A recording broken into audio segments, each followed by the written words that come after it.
Waste करते हुए श्री राहुल गांधी से आग्रह करूंगा कि वो प्रेस वार्ता को शुरू करें।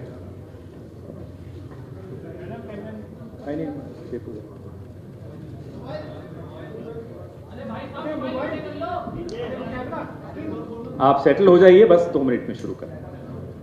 नमस्कार। राउत जी, सुप्रिया जी, आप सबका यहाँ मैं स्वागत करता हूँ। नमस्कार।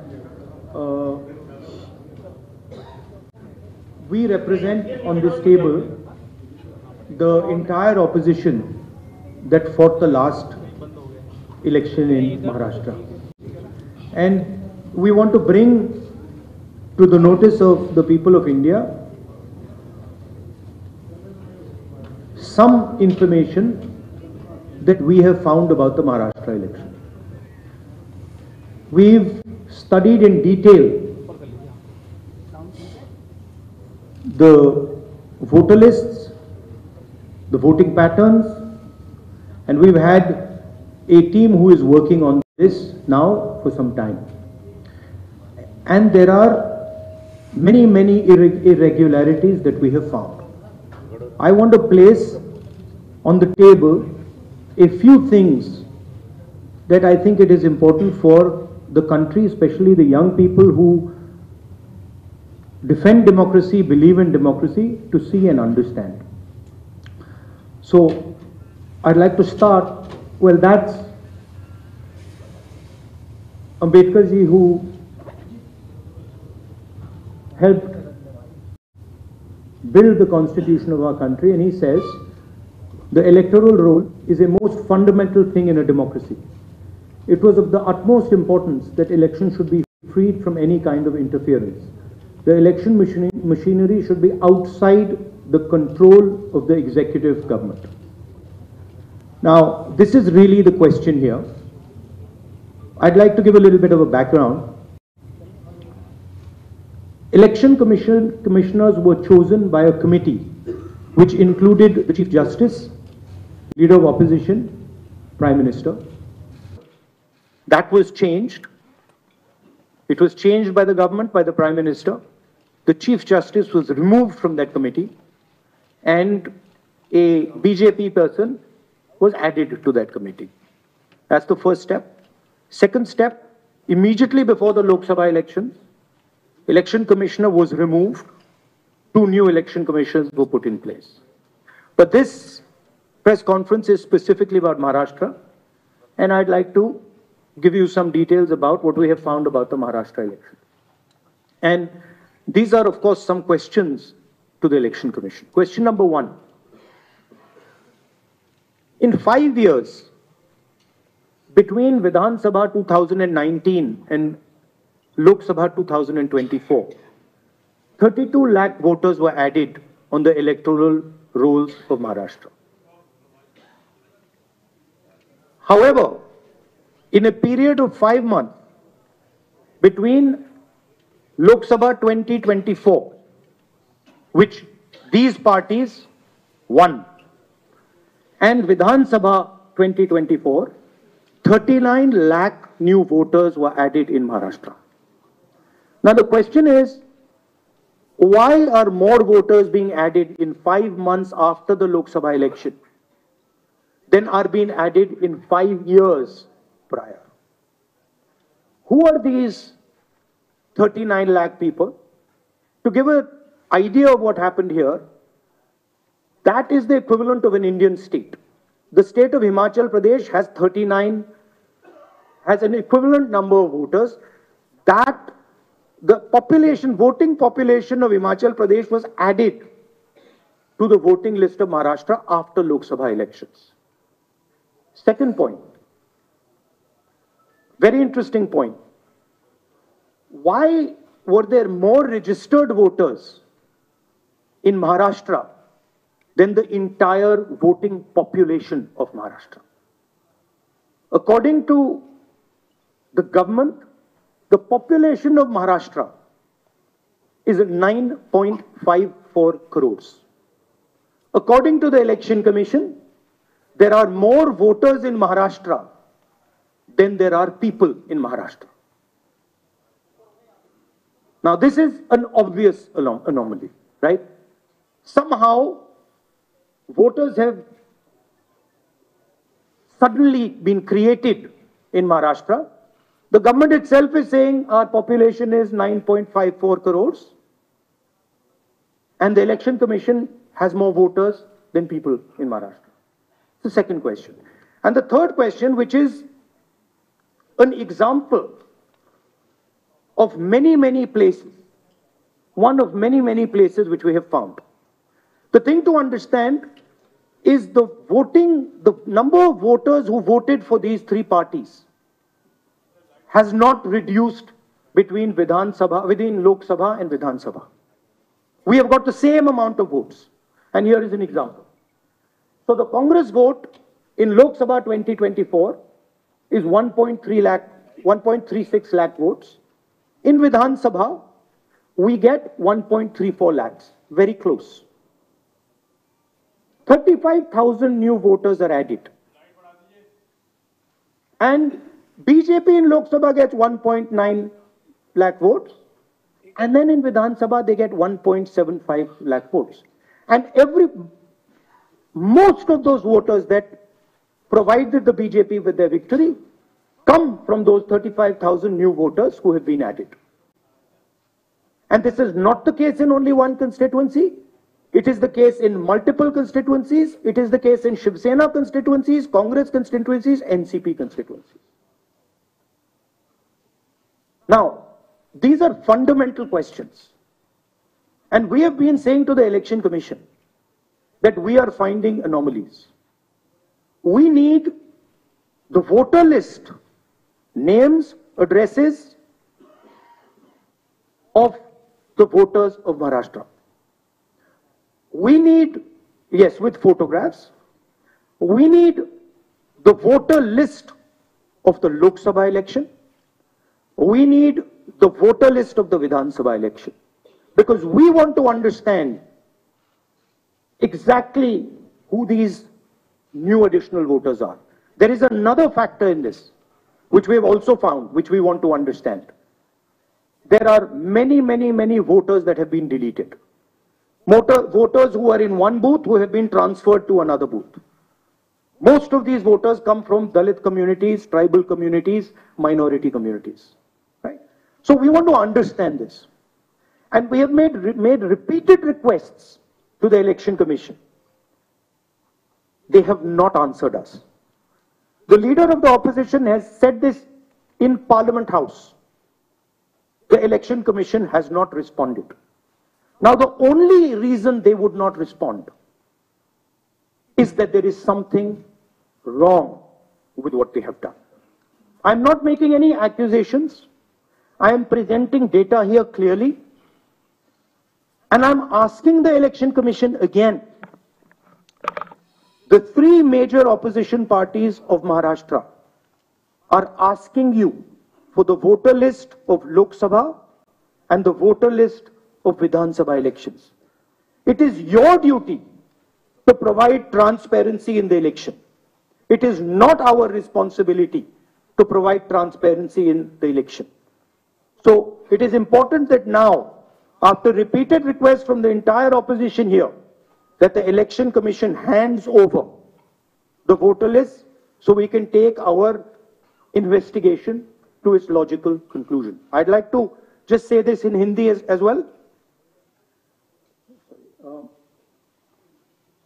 पार्लियामेंट हाउस में मैंने अपने भाषण में कहा कि महाराष्ट्र के चुनाव में हमारी एनालिसिस के बाद वोटर लिस्ट पे कोई सवाल उठे हैं। मैं आज हिंदुस्तान के युवाओं को यह डेटा दिखाना चाहता हूं। सबसे पहला सवाल, 5 साल में जितने वोटर लिस्ट में ऐड किए गए थे, उससे ज्यादा वोटर महाराष्ट्र में 5 महीनों में ऐड हुए हैं। 32 लाख वोटर्स विधानसभा 2019 एंड 2024 के बीच में। 39 लाख वोटर्स, मतलब हिमाचल का जो पॉपुलेशन है वो ऐड कर दिया लोकसभा 2024 एंड विधानसभा 2024 के बीच में। यह पहला सवाल है। ये जो एडिशनल वोटर्स ऐड किए हैं, ये हैं कौन, ये कहां थे और ये कहां से आए? पहला सवाल। दूसरा सवाल, बहुत महत्वपूर्ण सवाल, महाराष्ट्र का पॉपुलेशन सरकार के मुताबिक, महाराष्ट्र का अडल्ट पॉपुलेशन सरकार के मुताबिक 9.54 करोड़। महाराष्ट्र का adult population 9.54 crore. Election commission के मुताबिक महाराष्ट्र में 9.7 करोड़ वोटर्स हैं। इसका मतलब इलेक्शन कमीशन कह रहा है, देश की जनता को कह रहा है, देश के युवाओं को कह रहा है कि महाराष्ट्र में एडल्ट पॉपुलेशन से ज्यादा वोटर्स हैं। यह कैसे हो सकता है? तीसरा सवाल, यह एक उदाहरण है, कामठी विधानसभा। यहां पे कांग्रेस पार्टी को लोकसभा में 1.36 लाख वोट मिला है, विधानसभा में तकरीबन उतना ही वोट हमें मिला, 1.34 लाख। यह चुनाव हम जीते, लोकसभा वाला। लोकसभा के चुनाव में बीजेपी को 1.19 लाख वोट मिलता है। इस कंस्टिट्यूएंसी में 35,000 नए वोटर्स ऐड होते हैं और वो 35,000 के 35,000 वोटर सीधे बीजेपी के खाते में जाते हैं और बीजेपी चुनाव जीतती है। यह एक उदाहरण है, ऐसे महाराष्ट्र में अनेक उदाहरण हैं। हमारी कंस्टिट्यूएंसीज में, एनसीपी की कंस्टिट्यूएंसीज में, शिवसेना की कंस्टिट्यूएंसीज में। हमारा वोट महाराष्ट्र में कम नहीं हुआ है, बीजेपी का वोट ज्यादा हुआ है। ये वोटर्स कहां ऐड हुए हैं? जहां पे बीजेपी की स्ट्राइक रेट 90+% है। हिस्ट्री में 90% स्ट्राइक रेट नहीं रही। तो यह मैं देश की जनता को कहना चाहता था। अब हमने इलेक्शन कमीशन को एक बार नहीं, दो बार नहीं, 3, 4, 5 बार बोला है कि देखिए हम आरोप नहीं लगा रहे हैं, लगाना चाहिए मगर हम लगा नहीं रहे। हम आपसे सिर्फ महाराष्ट्र की वोटर लिस्ट मांग रहे हैं, लोकसभा की final voter list, name, address, photograph. Vidhan Sabha की final voter list, name, address, photograph. आप ये लिस्ट हमें नहीं दे रहे हो। ट्रांसपेरेंसी लाना आपका काम है। तीनों राजनीतिक पार्टियां, विपक्ष की पार्टियां महाराष्ट्र की, पब्लिकली आपसे सवाल पूछ रही हैं। मैंने पार्लियामेंट में बोला, हमारे सब नेताओं ने बोला है, इलेक्शन कमीशन हमें लिस्ट नहीं दे रही। उनकी जिम्मेदारी बनती है कि जल्दी से जल्दी लोकसभा, विधानसभा महाराष्ट्र की लिस्ट वो NCP, Shiv Sena and Congress party को पकड़ा दें, क्योंकि हम इस मामले को आगे ले जाना चाहते हैं। हम इस इन्वेस्टिगेशन को एंड तक ले जाना चाहते हैं। धन्यवाद। अब सुप्रिया जी, आप बोलिए, आपको जाना है।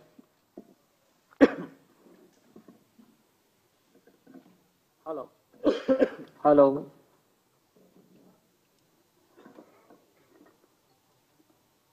राहुल जी ने देश के सामने बहुत ही महत्वपूर्ण प्रश्न रखे। अगर इस देश का चुनाव आयोग जिंदा है, उनका जमीर मरा नहीं है, तो जो प्रश्न राहुल जी ने चुनाव आयोग को पूछे हैं, उनका जवाब चुनाव आयोग ने देना चाहिए। लेकिन चुनाव आयोग उसके जवाब नहीं देगा, क्योंकि चुनाव आयोग भी जो सरकार बनी है वो सरकार की गुलामी कर रहे। हमने बार बार महाराष्ट्र का चुनाव आयोग हो, दिल्ली का चुनाव आयोग हो, बार बार हमने वहां जाकर हमारा सर फोड़ दिया है, लेकिन वो मरा है। दूसरी बात, ये जो 39 लाख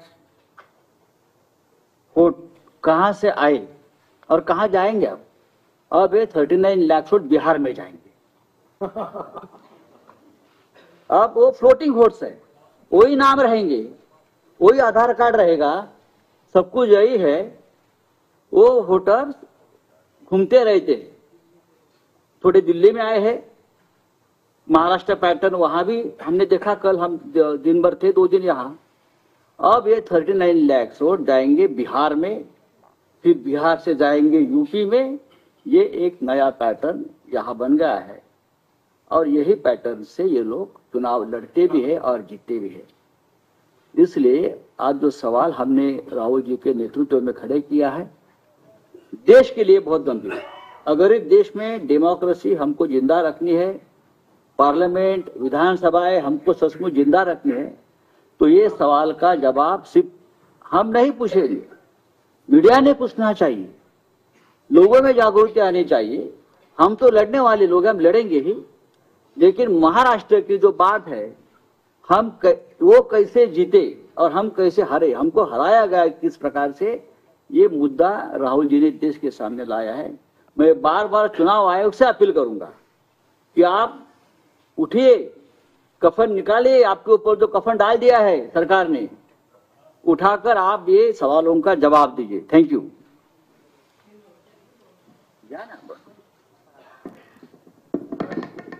नमस्कार, मैं बड़ी संक्षेप से 2-3 अलग मुद्दे कहना चाहती हूँ। राहुल जी और संजय जी ने कहा, उसके बाद 2 चीजें मायने रखती है। एक तो मेरे जो सांसद में धैर्यशील मोहिते जी जो यहाँ आए हुए हैं, वो माड़ा विधान लोकसभा से चुन के आए, उनके ही सोलापुर जिले में उत्तम जानकर जी इस बार हमारे विधायक बन के आए।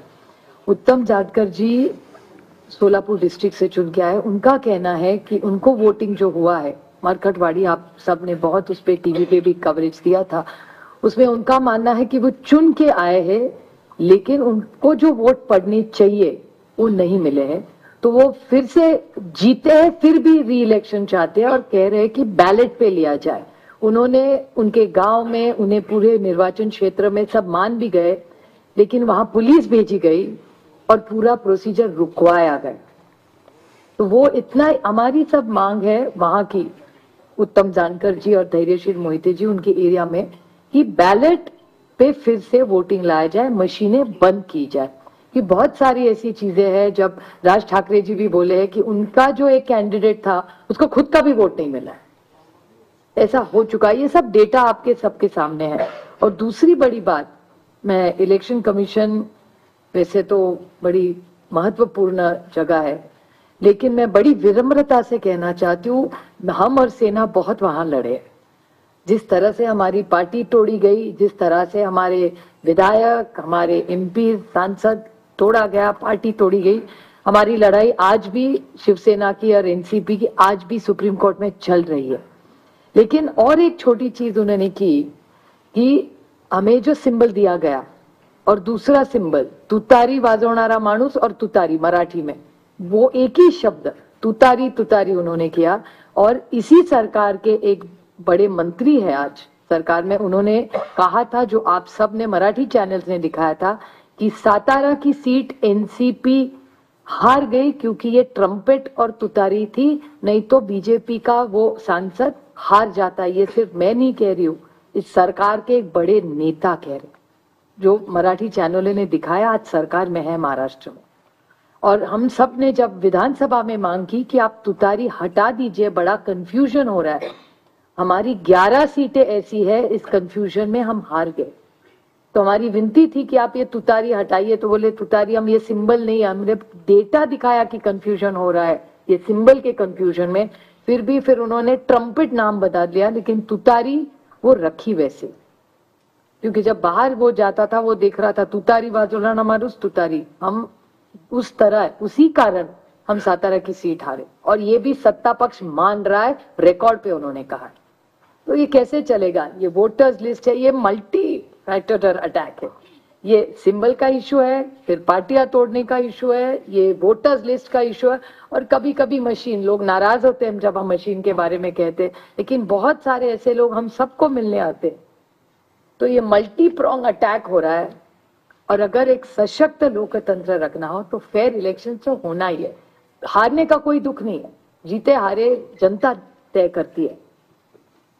हम तो जीत के आए दोनों, धैर्यशील जी आए, बट बड़ी विनम्रता से हम कहना चाहते हैं कि इलेक्शन कमीशन ये फेयर होना चाहिए, इतनी हमारी मांग है। और जो हमें जो वोटर्स लिस्ट फोटो सब मांग रहे, बस हमें दे दे। बाकी हम लोग क्या मांग रहे? एक सशक्त लोकतंत्र में इलेक्शन कमीशन का रोल बहुत जिम्मेदारी का होता है। जिस संविधान के बारे में हम लड़ रहे हैं, राहुल जी बड़ी ताकत से उसके लिए लड़ रहे हैं। आप देख रहे हैं पार्लियामेंट में क्या हो रहा है। तो वो संविधान बचाना हो, देश बचाना हो, एक सशक्त लोकतंत्र के लिए महात्मा गांधी ने इतना बड़ा योगदान दिया, जवाहरलाल नेहरू ने देश को इतनी दिशा दी। इन सब के मान सम्मान, उनका जो उन्होंने मेहनत करके हम सबको ये हक दिया है, वो पूरा फेयर होना ही चाहिए। और हमारी लड़ाई नहीं है, हम सिर्फ पारदर्शकता चाहते हैं, बाकी हमारी कुछ मांग। धन्यवाद सुप्रिया जी। अब मैं, क्योंकि तीनों को जाना है तो कम सवाल लेंगे। ANI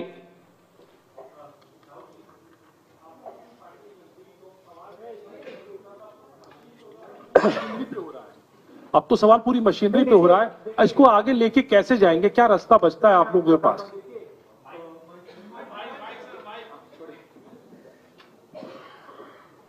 देखिए, दो चीजों के बीच में हमें फर्क क्लैरिटी से रखना है। एक है स्पेक्यूलेशन। स्पेक्यूलेशन कोई कह सकता है कि भैया मशीन में कोई प्रॉब्लम है, कोई दूसरी बातें कह सकती है, और दूसरा है फैक्ट। मैंने यहां स्पेक्यूलेशन नहीं रखा है, मैंने यहां फैक्ट रखा है। फैक्ट नंबर 1, हिमाचल जितने वोटर्स ऐड हुए हैं, कंस्टिट्युएंसीज में जहां ऐड हुए हैं वहां हमारा वोट एक है, बीजेपी का वोट बड़ा है। ऐड बीजेपी के कंस्टिट्युएंसीज में बीजेपी को जहां बीजेपी जीती है वहां ऐड हुए हैं। और फाइनल फैक्ट, महाराष्ट्र से पॉपुलेशन से ज्यादा इलेक्शन कमीशन कह रहा है कि वोटर्स है। These are not speculation, these are facts, and this is not our data, this is Election Commission data, these are Election Commission numbers. अब हम कह रहे हैं कि अनोमली तो फैक्चुअल अनोमली है, और अगर आप चाहेंगे मैं आपको लिस्ट दे दूंगा और कंस्टिट्युएंसीज जहां ये हो रहा है, जहां क्लियरली वोट ऐड हुए, हमारे अलायंस की वही वोट है, एडिशनल वोट से बीजेपी जीत रही है। 90+ strike rate. What is the exact strike rate? 90% strike rate. Okay, these are facts. Now Election Commission is the final authority. We are asking them. You are not going to be able to explain to us how there are more voters in Maharashtra than the population of Maharashtra. You cannot explain. So what you need to do is you need to give us now the voter list, so we can explain it. And I am sure if they give us the voter list, we will have another press conference here where the answers to these questions will be available to you. And so that is why we are asking the Election Commission again and again. Our party has asked, their party has asked, multiple people have asked, informally we have asked, formally we have asked. Every time the Election Commission says to us, nothing happens. And my concern is the strategy is to delay and destroy. Right? So the answer is Election Commission needs to give us this data. We are the opposition, and they need to give us this data as soon as possible. Next step, frankly, what can it be? The next step is we go to the judicial system, right? Also, we don't actually understand the main issue here. This is actually a small piece of the puzzle. The big piece of the puzzle is voter deletion. We don't know how many voters have been deleted where. We know how many have been added, but we don't know how many have been deleted. We suspect the number of deleted voters is bigger than the number of added voters. We suspect. So, PTI, Mike, give the mic. So you are saying that despite raising this with the EC time and again, they are not responding. So do you think that also another way would be to go to the people and, you know, start a people's movement, or also could you approach the president about this? I mean, I just mentioned, I think the next step of this is going to be go to the judiciary. But look, it's surprising to me that the Election Commission is not ready to give us the voter list. It should be surprising to you. Right? There should be no reason for them not to give us the voter list. To me, the only reason possible for them not immediately giving us the voter lists of both these elections is, and they know it. Right? Sanjay Mishra. Rahul ji, आपने और संजय जी ने कहा कि voter list election commission दे नहीं रहा है, और जिस तरह का उनका रवैया है शायद आपको मिले भी नहीं। क्या आप लोगों के पास जो लोकसभा चुनाव के दौरान वोटर लिस्ट मिली थी पार्टियों को, और विधानसभा चुनाव के दौरान जो पार्टियों को लिस्ट मिली थी, उस लिस्ट के आधार पर कहीं कोई कंक्लूजन पर आप हमें सेंट्रलाइज्ड लिस्ट नहीं मिलती है, हमें बिल्कुल डिसेंट्रलाइज्ड लिस्ट मिलती है। तो हमें सेंट्रलाइज्ड एक लिस्ट चाहिए और हमें फाइनल लिस्ट चाहिए जिस लिस्ट पे वोटिंग हुई है लोकसभा और विधानसभा की। बड़ा सिंपल सा है, 15 सेकंड में भी ये इलेक्शन कमीशन हमें ये दे सकती है, बट नहीं दे रही है। मौसमी,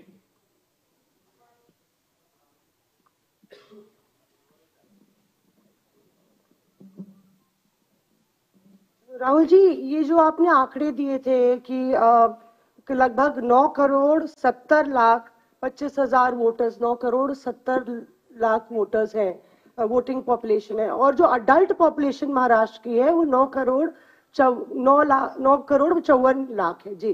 तो ये जो सेंसस क्योंकि 2011 में हुआ है, क्या हम लोग को इसकी सोर्स पता चल सकता, और क्या वो प्रोजेक्टेड पॉपुलेशन है 5 साल की अंदाजन निकाली गई है? That is the Union Ministry of Health and Family Welfare data.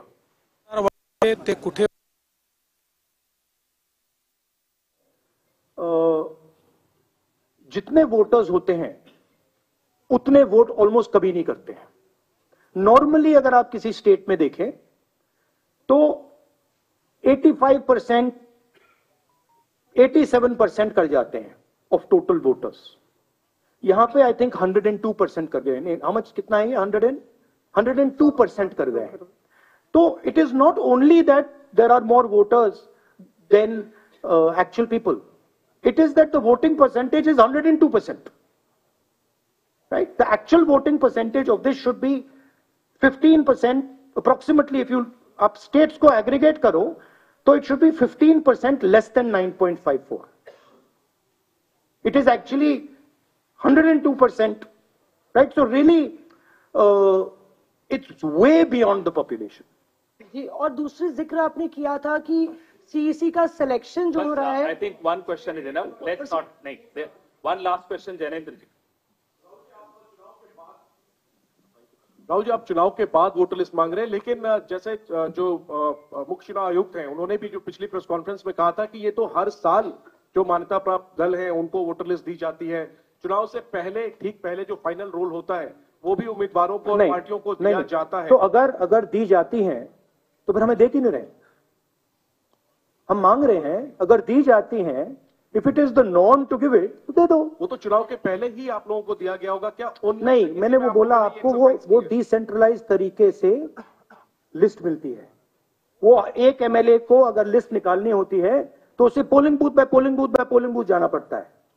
उससे उस डेटा से हम काम नहीं कर सकते, हमें सेंट्रलाइज डेटा चाहिए, पूरी स्टेट का डेटा। राइट? दिल्ली में जब नहीं, बट मान लो आप जो कह रहे हो सही है कि उन्होंने हमें लिस्ट दे रखी है, right? Fine, then why are they not just making it available to us? Why are they not just making it available? हाँ, देते हैं, आप मांग रहे हो, ले लो, तो दे क्यों नहीं रहे?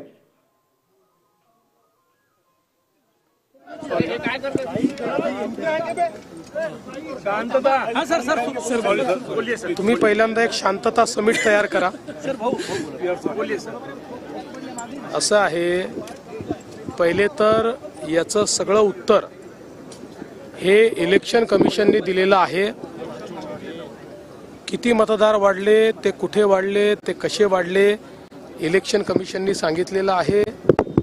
आता ही जी काही सगळी तयारी राहुल गांधींची चालली आहे ती दिल्लीमध्ये प्रचंड त्या ठिकाणी मोठा पराभव त्यांचा होणार असल्यामुळे त्याचं कव्हर फायरिंग करण्याचा प्रयत्न ते करतायत। मी वारंवार सांगतो की जोपर्यंत ते आत्मचिंतन करणार नाही आणि आपल्या मनाची खोटी समजूत काढून घेतील तोपर्यंत जनतेचं समर्थन त्यांना कधीच मिळणार नाही। सर, राहुल गांधी ने कहा है कि अल्पसंख्यकों की वोट जानबूझ के काटे गए हैं। 5 महीने में 39 लाख वोटर्स कहां से आए? देखिए, वोटर्स कहां से आए, वोटर कहां आए, किसका नाम काटा, इसका सारा जवाब इलेक्शन कमीशन ने दिया हुआ है, इसलिए उसका अलग से जवाब देने की कोई आवश्यकता भी नहीं है। राहुल गांधी एक प्रकार से कवर फायरिंग कर रहे हैं क्योंकि उनको पता है 8 तारीख को दिल्ली के रिजल्ट के बाद उनकी पार्टी का दिल्ली में नामो निशान समाप्त होने वाला है। इसलिए उस दिन क्या बोलना और किस प्रकार से नया नैरेटिव तैयार करना, इसकी प्रैक्टिस वो कर रहे हैं। मैंने बार बार ये कहा है कि जब तक वो आत्मचिंतन नहीं करेंगे और केवल अपने मन को झूठी बातें बोलकर अपने मन को बहलाने का प्रयास करेंगे तब तक उनकी Right? The answer is not, we gave you the list. We as opposition are asking you for the list now. The answer is, give us the list now. Don't tell us about what happened in the past. We want to know now. If you have no problem giving the list, you've already given it to us, okay, give it to us today. And give us the Lok Sabha one with names, pictures and addresses. Give us the Vidhan Sabha one with names, pictures and addresses. Because if you don't, there is a serious question now that is being asked about Indian democracy, which means we are now heading towards the complete destruction of the constitution, and we are in the business of protecting the constitution. That is why I have put this here, and that is why I put Ambedkar ji की photo मैंने यहाँ इसलिए लगाई है क्योंकि ऊपर लिखा है electoral roll is the most fundamental thing in a democracy. Election commission उसकी रक्षा नहीं कर रही है। हम मांग रहे हैं ये फंडामेंटल चीज जो अंबेडकर जी ने कहा है कि हमें दीजिए, वो करेंगे नहीं देंगे आप। That is the issue here. Thank you very much. Thank you जी। सर राहुल जी, एक सवाल है। राहुल जी,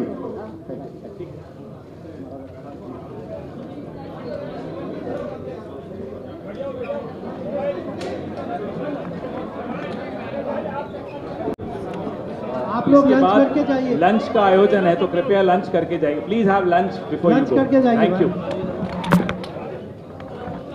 संख्या आहे, मात्र अशा वेळेला 9.7 कोटी मतदार आहेत असं इलेक्शन कमिशननुसार त्यांनी सांगितलेलं आहे। 15 सेकंदात निवडणूक आयोग मतदार यादी देऊ शकतं, मात्र ते देत नाही असा आरोपही राहुल गांधींनी केला। राहुल गांधी काय म्हणाले ते आपण पाहूया। महाराष्ट्रामध्ये लोकसंख्येपेक्षा जास्त मतदार कसे वाढले असा सवाल त्यांनी केला आहे। महाराष्ट्राची लोकसंख्या सरकारच्या मते म्हणजे ॲडल्ट 9,54,00,000 आहे। निवडणूक आयोगाच्या मते महाराष्ट्रामध्ये 9,70,00,000 मतदार आहेत। लोकसभा आणि विधानसभेच्या मतदार याद्या नाव आणि फोटो पत्त्यासह आम्हाला द्या अशी मागणी देखील त्यांनी केली आहे। निवडणूक आयोगाला 3 मोठे राजकीय पक्ष यादी मागत आहेत। मात्र निवडणूक आयोग देत नाही असा आरोपही त्यांनी केला.